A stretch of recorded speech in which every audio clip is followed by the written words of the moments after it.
Okay, we're here at the Argon oil factory. There's a very interesting halachic discussion.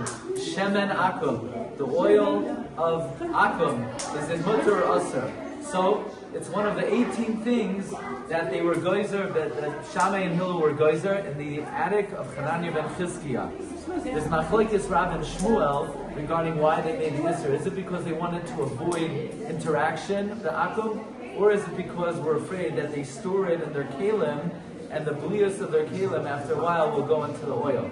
Be it as it may, Rabbi Yehuda HaNasi was mavatel the gezerah. It's one of the amazing things that even though originally Shemen Akum was Assur, Rabbi Yehuda HaNasi was mavatel the Assur. There's a question, but ein bezin yachal levatel divrei bezin chaveroi elam ken gadol mimenu b'chachma b'minyan. You can't just abolish the ruling of an earlier court unless you're greater in number and wisdom. But the explanation is, Rabbi Yehuda HaNasi saw that originally it was the reason he was mavatel it is because it was davar she'ein roi tzibur yichalam lamay by. It was something that people could abide by. But he realized that from the very origin, from the very beginning, it was not observed. So since it was never observed even in the beginning, he was able to uproot it, in a sense, retroactively. Now, halacha l'maisa, Shulchan Aruch paskins, Shemen Akum, mutter.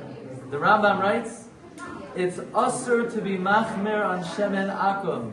The Levush explains that someone who's machmer on Shemen Akum is a chassid shoiteh, because they're casting aspersions on the earlier generations who were lenient. So here we have, this is where Shemen Akum is manufactured.